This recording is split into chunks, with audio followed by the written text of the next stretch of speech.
Welcome to all student in गेजन success point. तो आज हम करेंगे 12th अकाउंटेंसी का चैप्टर 6 और हमारे चैप्टर का नाम है पार्टनरशिप डिसोल्यूशन। आज हमारे इस चैप्टर का लास्ट लेक्चर है और आज हम इसके अंदर कुछ जो इम्पोर्टेंट एंट्रीज होती है उनको हम डिस्कस करने वाले हैं। आपके इस चैप्टर में से 5 मार्क्स का क्वेश्चन आएगा, ठीक है। उसमें से एक तो 4 नंबर का क्वेश्चन आएगा और एक 1 नंबर का क्वेश्चन आएगा। तो ये जो एंट्री आज मैं करवा रही हूँ मोस्टली इससे रिलेटेड 4 नंबर का क्वेश्चन आ जाता है, ज्यादातर चांसेस होते हैं। तो मैं 2-3 इलिस्ट्रेशन लेके कोशिश करूंगी कि जो इम्पोर्टेंट एंट्री है या ऐसी एंट्री जो थोड़ी डिफिकल्ट लगती है या मोस्ट इम्पोर्टेंट एंट्री है वो कंप्लीट करवाने की कोशिश करूंगी।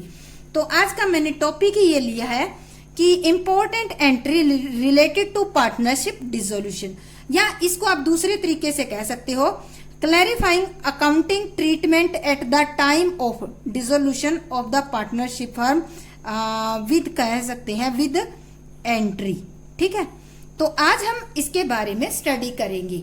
तो देखो, मैं आपको एक एक एंट्री करने से पहले बुक में आपको पूरी एंट्री उसको रीड करवाऊंगी, उसके बाद ही मैं आपको एंट्री करके दिखाऊंगी ताकि आपको समझ में आ जाए।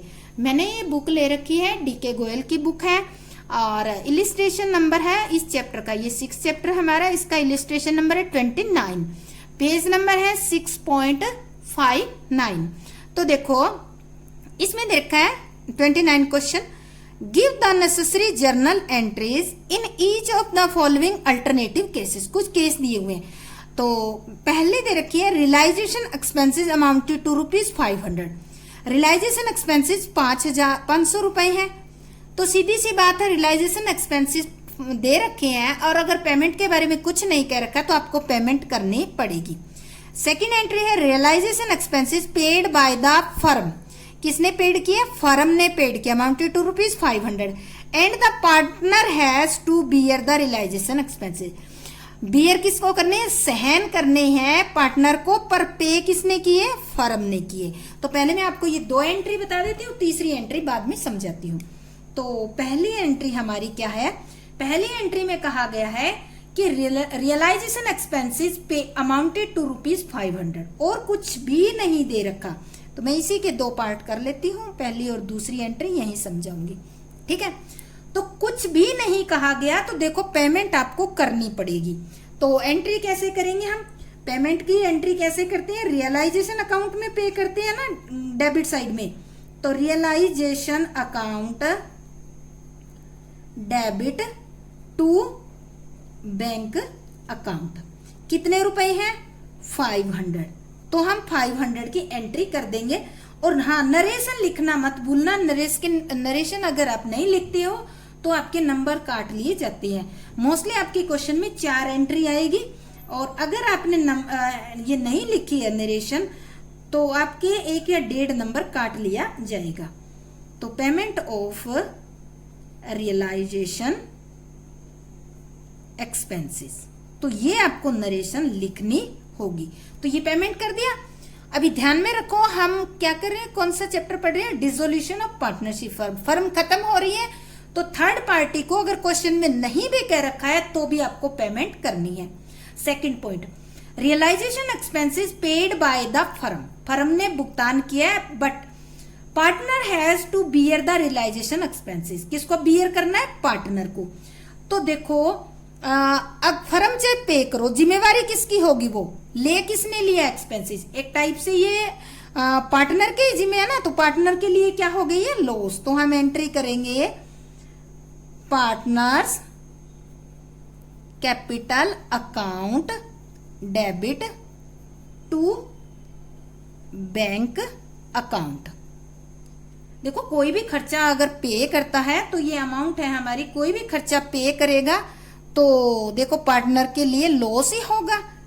तो हम इसकी एंट्री कर देते हैं और हम लिखेंगे payment of realization account expenses था, realization expenses by the firm and by the firm सीधा लिख देते हैं on behalf of partner of the partner, यानी कि फर्म ने पे किया है पार्टनर के बिहाफ पे। तो अल्टीमेटली पेमेंट किसकी मानी जाएगी? पार्टनर की ही मानी जाएगी, क्योंकि जिम्मेवारी किसकी है? पार्टनर की है। तो पार्टनर कैपिटल अकाउंट को क्या करेंगे? डेबिट कर देंगे। और ये पार्टनर का जब हम कैपिटल अकाउंट बनाएंगे तो डेबिट साइड में लिखेंगे टू बैंक अकाउंट, ब्रैकेट में लिखेंगे रियलाइजेशन एक्सपेंसेस। तो ये हमारी 2 एंट्री थी। तीसरी एंट्री अभी आपको पहले मैं रीड करवाती हूँ, थोड़ी सी लंबी है इसलिए मैंने इसको नहीं लिया था उस टाइम। तो देखो दिख रही होगी आपको। तीसरी एंट्री है a one of the partner was to bear all the realisation expenses. A partner है जो सारे रियलाइजेशन एक्सपेंसेस को बियर कर रहे हैं। For which he was given a commission of 2% of net cash realised from dissolution. और इसको जो नेट कैश रियलाइज्ड हुआ है उस पे 2% कमीशन मिलता है। Cash realised from assets was 25,000। Assets को बेचने से या रियलाइज्ड होने से रुपए कितने मिले? 25,000। And paid for liability ₹5,000। और लाइबिलिटी पे कितनी की है? 5,000। तो अब देखो एंट्री कैसे करेंगे। पे किसने किए हैं? ये ध्यान रखना, पे किए हैं ये बियर करेगा आपका जो पार्टनर है वो करेगा। ठीक है। तो अब देखो इसको कंपनी देगी। ठीक है, कौन देगा? कंपनी देगी। अब देखो इसने एसेट्स रियलाइज, इसको 2% कमीशन मिलना है। ठीक है, ये ध्यान रखना है। कमीशन किस पे मिलना है? कमीशन मिलना है नेट कैश रियलाइज्ड पे। नेट कैश रियलाइज्ड पे। नेट कैश रियलाइज्ड अमाउंट कैसे निकालेंगे? Assets minus liability. ठीक है, तो देखो एसेट्स कितनी रियलाइज हुई? कितने की? 25,000 की। लाइबिलिटी कितने की पे की? 5,000 की। तो नेट कितने की कैश रियलाइज हुई आपकी? 20,000 की। 20,000 पे 2% आपका कितना आ जाएगा? ये आ जाएगा आपका 400। ठीक है, तो ये जो है कौन दे रहा है? कंपनी उसको ये दे रही है 400। कंपनी ने जिम्मेवारी ए को दे दी कि भाई आप इसकी एसेट्स रियलाइज करके लाइबिलिटी पे कर दो और नेट अमाउंट पे आपको 2% कमीशन दे दिया जाएगा। तो इसने एसेट्स रियलाइज्ड की, बेच दी 25,000 में और लाइबिलिटी 5,000 थी वो पेमेंट कर दी। नेट कितनी बची? 20,000। 20,000 का 2% 400 रुपए क्या होगा? अब इसको कंपनी पे करेगी। तो एंट्री क्या करेंगे इसके अंदर? ये थर्ड है हमारी। तो एंट्री करेंगे रियलाइजेशन अकाउंट डेबिट टू, किसने लिया? ये ए पार्टनर था, टू एज कैपिटल अकाउंट। तो ये था हमारा 4,000 का। तो ये 4,000 हमने लिख दिया। तो इसमें हम लिखेंगे, ध्यान से देखो, जिसमें कह रखा ना क्वेश्चन में वही लाइन लिखेंगे, कमीशन अलाउडेड टू ए एक पार्टनर है at the rate of 2% commission on 20,000। 20,000 पे आया ना, तो ये 20,000 पे कमीशन दिया, वो हमने लिख दिया। अब चलो ये तो हमारा हो गया। नेक्स्ट हम लेके चल रहे हैं इलिस्ट्रेशन नंबर 30। ठीक है, 30 को करते हैं हम। तो मैं आपको इसकी एंट्री पढ़ा देती हूँ, आप इसको ध्यान से करना, सुन लो अपनी बुक खोल के साथ के साथ। X and Y are two partner sharing profit in the ratio of 2:1। 2:1 का रेशियो है। Give the journal entry at the time of dissolution in the following cases। Deferred revenue advertisement expenditure appeared at 30,000। जो deferred revenue expenditure है वो कहाँ लिखा मिलता है? Balance sheet के एसेट साइड में। तो ये एक टाइप का खर्चा ही है पार्टनर के लिए। तो ये 30,000 रुपए है। Profit and loss account was appearing on the asset side, यानी कि डेबिट बैलेंस है 60,000 रुपए। Unrecorded investment realise 6,000। एक अनरिकॉर्डेड इन्वेस्टमेंट थी जिसको 6,000 में रियलाइज किया गया। Partner Z paid to a creditor, और पार्टनर जो जेड था उसने 20,000 रुपए क्रेडिटर को पे किया है। तो चलो मैं इसके साथ के साथ बोलती भी जाऊंगी और आप ध्यान से देखते सुनते जाना और इसके समझते जाना। तो पहली एंट्री आपकी है, मैं एक बार फिर भी रीड करती हूँ। आपका रेशियो क्या है इसके अंदर, रेशियो देखना, इसके अंदर दो पार्टनर है एक्स, ये जेड एंड वाई, दो, उनका 2:1 का रेशियो है। इसमें ये रेशियो देखना जरूरी है क्योंकि हमें इसमें डिवाइड करनी है जो आइटम है। तो पहली है हमारी entry, deferred revenue expenditure appeared at 30,000, 30,000 रुपए है। तो ये डेफर्ड रेवेन्यू एक्सपेंडिचर होता है, ये क्या होता है, एक टाइप का लॉस होता है पार्टनर के लिए। तो इससे पार्टनर कैपिटल अकाउंट डेबिट किया जाता है। तो एंट्री करेंगे जेड कैपिटल अकाउंट डेबिट और वाइज कैपिटल अकाउंट डेबिट, और क्या था ये हमारा, टू डेफर्ड रेवेन्यू एक्सपेंडिचर। ठीक है, तो कितना था ये हमारा, टोटल 30,000 था। 30,000 को 2:1 के रेशियो में बांटेंगे तो कितना आ जाएगा, जेड के आ जाएगा 20,000 एक टाइप की लॉस, और इसके आ जाएगा वाई के 10,000 रुपए। तो अब इसकी नरेशन लिखेंगे। ठीक है, तो सीधी ये लिख सकते हो, deferred revenue expenditure transfer to capital account. ठीक है, तो ये हम नरेशन इसकी लिख देंगे। तो डेफर्ड रेवेन्यू एक्सपेंडिचर लॉस होता है, इसे पार्टनर कैपिटल अकाउंट डेबिट होता है। मैं अभी नेक्स्ट आपको रीड करती हूँ, आप ध्यान से सुनना। Profit and loss account was appearing on the asset side of the balance sheet at 63,000। Balance sheet के एसेट साइड दे रखा है, एसेट साइड कितने दे रखा है, प्रॉफिट 60,000 रुपए। तो वो क्या हुआ, डेबिट बैलेंस हुआ, और वो होती है लॉस। लॉस को आप किस रेशियो में बांट देंगे, 2:1 के रेशियो में। तो लॉस होगी तो सीधी सी बात है, सेम ऐसे ही एंट्री होगी, क्योंकि पार्टनर्स कैपिटल अकाउंट क्या हो जाएंगे, इससे लॉस से डेबिट हो जाते हैं। तो एंट्री करेंगे Z capital account debit wise capital account debit, और 2 करेंगे प्रॉफिट एंड लॉस अकाउंट। ठीक है, टोटल कितने अमाउंट है, 60,000 रुपए है। तो 2:1 के रेशियो में करेंगे तो 40,000 आ जाएगी जेड के हिस्से, और 20,000 आ जाएगी वाई के हिस्से आ जाएगी। अब हम लिखेंगे इसकी नरेशन। ठीक है, इसको सीधा हम लिख सकते हैं, loss transfer to partners capital account. ठीक है, तो ये हमारी एंट्री हो जाएगी। जो लॉस है उसको हमने किस में कर दिया, पार्टनर कैपिटल अकाउंट में ट्रांसफर कर दिया है। ये हमारी 2 एंट्री होगी इस क्वेश्चन की। थर्ड एंट्री देखो, थर्ड एंट्री मैं रीड कर रही हूं, अनरिकॉर्डेड इन्वेस्टमेंट। मैं यहां थोड़ा सा ये लगा लेती हूँ, रफ वर्क कोई करना होगा तो उसके लिए। थर्ड एंट्री हमारी है, एन अनरिकॉर्डेड इन्वेस्टमेंट रियलाइज्ड 6,000। एक इन्वेस्टमेंट था जो रिकॉर्डेड नहीं था और उसको बेचने से अब 6,000 रुपीज मिली है।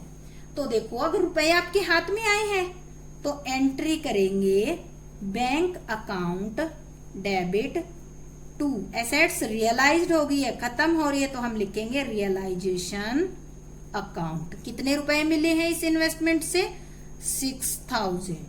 और आप नीचे नरेशन लिखोगे, अमाउंट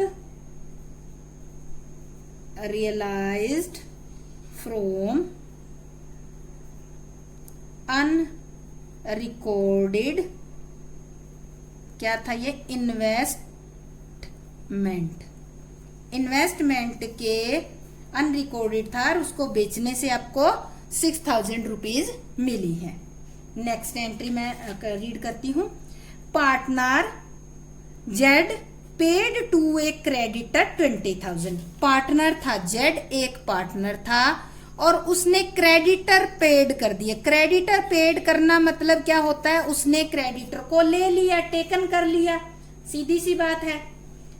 जो लेगा, जिम्मेवारी लेगा वही पे करेगा।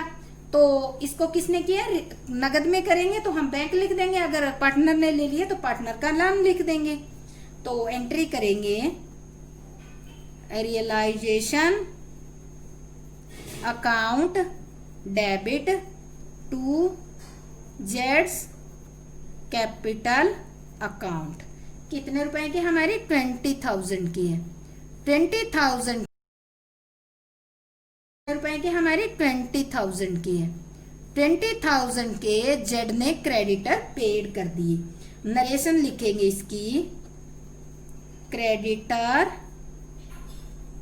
Paid by Z. ठीक है, तो क्रेडिटर पेड बाय जेड। अभी अगर यही क्रेडिटर आपको कैश में पेमेंट करी होती तो आप यहाँ जेड कैपिटल की अकाउंट की बजाय आप लिख देते realisation account debit to bank account. Partner ने किए तो पार्टनर का नाम लिख दिया, नगद में पे करते तो हम टू बैंक अकाउंट लिख देते। तो ये हमारा इलिस्ट्रेशन कंप्लीट हो गया है। और नेक्स्ट देखते हैं कि हम कौन सा इलिस्ट्रेशन करेंगे। तो 36 कर लेते हैं। 36 इलिस्ट्रेशन नंबर, पेज नंबर है आपका 6.64। ठीक है, तो मैं आपको रीड करवा देती हूँ ये, और फिर साथ के साथ में पढ़ती जाऊंगी। देखो, Rohit, Kunal and Sarthak are partner in a firm. They decided to dissolve their firm, pass necessary journal entry for the following after various assets other than cash and bank, and the third party liability have been transfer to realisation account. आपको firm बंद करनी है, dissolve कर रही हैं, सारी assets को realise करना है कैश और बैंक अमाउंट के अलावा, और सारी आपको लाइबिलिटी को पे करना है। तो पहला देखो, Kunal agree to pay off his wife loan. Kunal अपनी वाइफ का लोन पे करेगा 6,000। Total creditor of the firm were 40,000। Creditor worth ₹10,000 were given a piece of furniture costing ₹8,000 in full and final settlement. Remaining creditor allowed a discount of 10%. अब देखो, बात को ध्यान से सुनना, सेकंड पॉइंट को। टोटल क्रेडिटर है 40,000, इसमें से 10,000 के जो क्रेडिटर है उन्होंने कहा कि हमें 10,000 के बदले आपका 8,000 का फर्नीचर दे दो। तो हमारे क्या हो गए, 10,000 के क्रेडिटर कम हो गए और एक फर्नीचर कम हो गया। तो इसकी एंट्री करने की जरूरत नहीं है।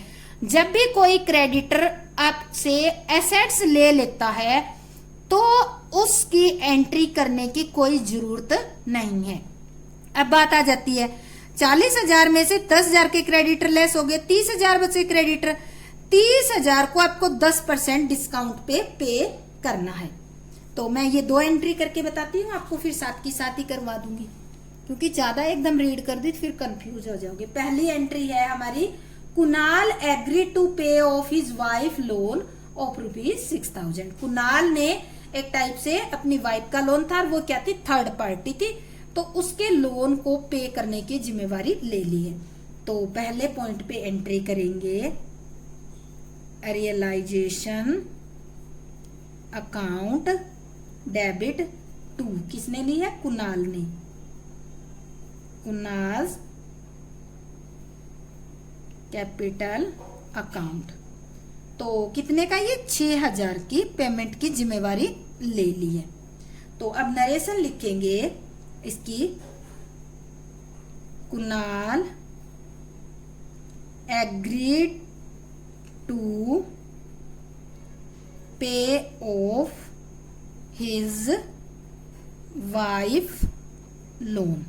ठीक है, एग्री हो गया अपनी वाइफ के लोन को पे करने के लिए। पहली एंट्री ये थी। दूसरी एंट्री थी हमारी, टोटल आपके क्रेडिटर, मैं यहां कर रही हूं, आप ध्यान से देखते जाना। टोटल क्रेडिटर है आपके 40,000। ठीक है, इसमें से 10,000 के जो क्रेडिटर है उन्होंने कहा कि हमें 8,000 का फर्नीचर दे दो। ठीक है, इन्होंने 8,000 का फर्नीचर ले लिया और कहा फुल सेटलमेंट। फुल सेटलमेंट का मतलब है कि हमारे 8,000 के फर्नीचर के बदले हमारे 10,000 के क्रेडिटर खत्म हो गए हैं, पे हो गए हैं। तो बाकी क्रेडिटर कितने बचे आपके? 30,000। ठीक है, तो अब हमें एंट्री इसकी करनी है 30,000। 30,000 को पे कैसे करना है? 10% डिस्काउंट पे। 10% डिस्काउंट कितना हो जाएगा? 3,000। तो अब पेमेंट कितनी करेंगे? 30,000 माइनस 3,000, 27,000 जो है पेमेंट करेंगे। ये जो है हमारे, मैं रेड पेन से दिखा देती हूँ, ये जो है हमारे 10,000 के क्रेडिटर और 8,000 का फर्नीचर, इसकी अब कहीं एंट्री नहीं करेंगे, केवल 27,000 की एंट्री करेंगे। और हम एंट्री करेंगे इसकी सेकंड जो है हमारी बी नंबर पे एंट्री है, realisation account debit to bank account 27,000। बस ये एंट्री करोगे आप। ठीक है, और इसके नीचे लिख दोगे payment made to creditor at 10% discount. ठीक है, तो ये एंट्री हमारी हो जाएगी, क्रेडिटर को पे कर दिया। अब चलो हम नेक्स्ट एंट्री की तैयारी करते हैं। तो इससे पहले आपको मैं एंट्री रीड करवा देती हूँ, 2 एंट्री, 2-2 करके कर लेंगे हम। C, Rohit had given a loan of 70,000 to firm which was duly paid. Rohit ने फर्म को 70,000 रुपए लेन दे रखा था लोन, और फर्म ने उसको पे कर दिया। Next D, A machine which was not recorded in the books was taken over by Kunal. एक मशीन थी जो फर्म में रिकॉर्ड नहीं थी और कुणाल को उसने 3,000 में ले लिया, और उसकी वैल्यू कितनी थी? Where its expected value was 5,000, और उसकी वैल्यू 5,000 थी, उसको 3,000 में ले लिया है। नेक्स्ट एक और पढ़ लेते हैं। The firm had a debit balance of 15,000 in the profit and loss account of the dissolution of date of dissolution. तो ये देखो यहाँ दे रखा है debit balance, profit and loss account का डेबिट बैलेंस दे रखा है 15,000, डिवाइड कर देंगे। तो ये हम 3 एंट्री करते हैं पहले।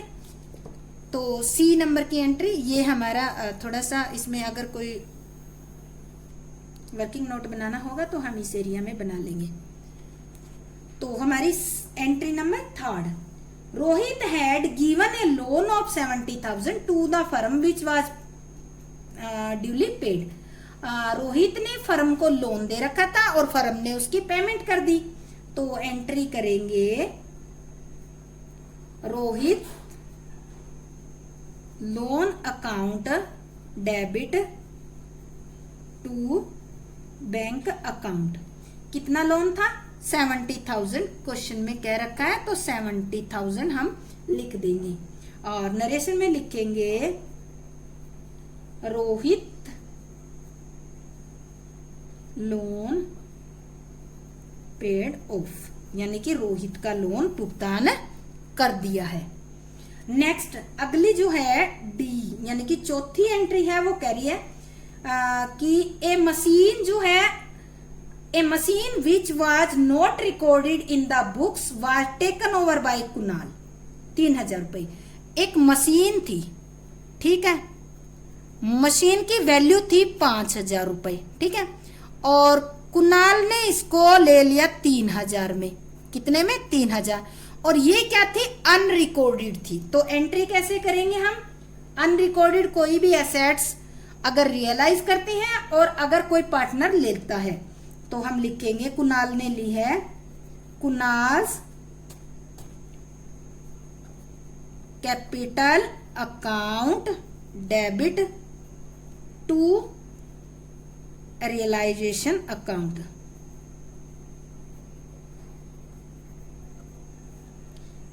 3,000 में ली है इसने, तो 3,000 रुपए हम लिख देंगे। और नरेशन में लिखेंगे unrecorded machine taken by Kunal. Kunal ने ले ली। अब देखो ये मशीन कुणाल ने ली है तो हमने एंट्री कर दी Kunal capital account debit to realization. अगर हम कैश में बेचते रियलाइज करते वैसे तो कुणाल की जगह हम बैंक अकाउंट या कैश अकाउंट लिख सकते थे। तो नेक्स्ट है हमारा ई जो पॉइंट है, 5वीं एंट्री है, the firm had a debit balance of 15,000। 15,000 रुपए debit balance profit and loss account का क्या होगी, लॉस होगी, तो उसको पार्टनर में डिवाइड किया जाएगा। तो इस क्वेश्चन के अंदर पार्टनर का रेशियो नहीं दे रखा है, तो इट मींस ये क्या होंगे, इक्वल इक्वल पार्टनर होंगे। 3 पार्टनर है तो तीनों में हम बांट देंगे। पहला है रोहित कैपिटल अकाउंट डेबिट, दूसरा है कुणाल कैपिटल अकाउंट डेबिट, और तीसरा है सार्थक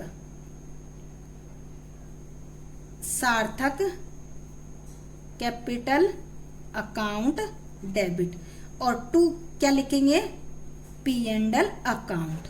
तो ये था वैल्यू थी 15,000। तीनों पार्टनर में ये लॉस 5-5 हजार रुपए बट जाएगी। क्योंकि तीनों में इक्वल हमने इसलिए बांटी है क्योंकि इनका रेशियो नहीं दे रखा। तो हम ये लिखेंगे नीचे नरेशन में, loss transfer to partners capital account. तो इस तरह से हम इसमें ट्रांसफर कर देंगे।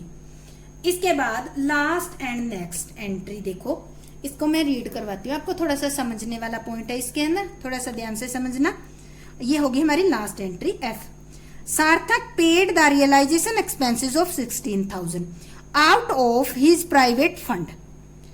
सार्थक ने क्या किया, रियलाइजेशन एक्सपेंसेस पेड किया है अपने प्राइवेट फंड से 16,000। Who was to get a remuneration of 15,000 from completing dissolution process and was responsible to bear all the realization expenses। अब देखो फर्म ने क्या कहा, सार्थक को जिम्मेवारी दे दी कि आप जो है इस फर्म की जितनी भी एसेट्स है उसको रियलाइज करोगे और उसकी पेमेंट करोगे। तो इसके लिए आपको फर्म के द्वारा मिलेंगे 15,000। फर्म सार्थक को ये काम करने के लिए 15,000 देगी, लेकिन उसका खर्चा कितना हो गया, 16,000। देखो अगर 16,000 खर्चा हो गया तो ये इसकी गलती है। फर्म तो 15,000 देगी, चाहे ये खर्चा 16,000 करे चाहे ये खर्चा 14,000 करे। अगर मान लेते हैं इसने 16,000 खर्चा कर दिया तो 1,000 घर से लग गया इसके। अगर ये 14,000 करता तो ये बचा भी सकता था। फर्म से कितने मिलेंगे इसको, 15,000 मिलेंगे, क्योंकि ये एग्रीमेंट हो जाता है। तो एंट्री क्या करेंगे, ऐसी कंडीशन में एंट्री की जाएगी, हमारा एफ पार्ट है रियलाइजेशन अकाउंट डेबिट टू सार्थक कैपिटल अकाउंट। अब देखो खास बात ये है कि इसने तो खर्चा किया 16,000, 16,000 किया है, बट इसको मिला कितना है, इसको 15,000 मिला है। तो जितना मिलता है उतना ही एंट्री करनी है। रेम्यूनरेशन ड्यू टू सार्थक, कितना रेम्यूनरेशन मिलेगा इसको, ओनली 15,000। ये इस तरह के जो रियलाइजेशन एक्सपेंसेस वाले पॉइंट में इस तरह से आ जाए, मान लेते हैं पे करना है पार्टनर को और फर्म और पार्टनर का एग्रीमेंट हो रहा है कि फर्म 15,000 देगी, तो जितना फर्म देगी एंट्री उतने से होगी। अगर इसने यहाँ कितने किए, 16,000 पेमेंट की है, तो 1,000 रुपए क्या हो गया, इसको लॉस हो गया। अगर यही 14,000 पे करता तो फर्म को तो 15 ही देने थे, तो इसको 1,000 प्रॉफिट भी हो सकता था। ये इस पे डिपेंड करता है कि इसने इस 15 में से काम चलाया, इससे ज्यादा खर्चा करेगा तो खुद पे करेगा, इससे कम अगर पे करेगा तो ये बचा भी सकता है। तो ये हमारे कुछ क्वेश्चन लेके हमने किए हैं डिसोल्यूशन के टाइम एंट्री कैसे की जाती है, तो इसको हमने किया है। उम्मीद करती हूँ कि आपको ये अच्छी तरीके से समझ आ गई होगी। 2-4 क्वेश्चन और है जो एंट्री है और ये आपको, मुझे लगता है ये समझने के बाद आप इसको अच्छी तरीके से कर सकते हो। तो अगर आप मेरे चैनल को फर्स्ट टाइम देख रहे हैं तो आप सब्सक्राइब जरूर कर दें और लाइक भी करें। आप ज़्यादा से ज़्यादा लाइक और शेयर किया करें ताकि आपके फ्रेंड्स भी कर सके, और अगर लाइक करने से मुझे भी थोड़ा सा हौसला मिलता है कि ये लगता है कि हाँ मेरे स्टूडेंट काम कर रही हैं। और अगर हाँ आपको कोई प्रॉब्लम आए तो आप कमेंट भी किया करें ताकि मुझे पता चल जाए कि क्या कमी रह रही है स्टूडेंट को मैं वो फीडबैक दे सकूं। तो इसके लिए आपका बहुत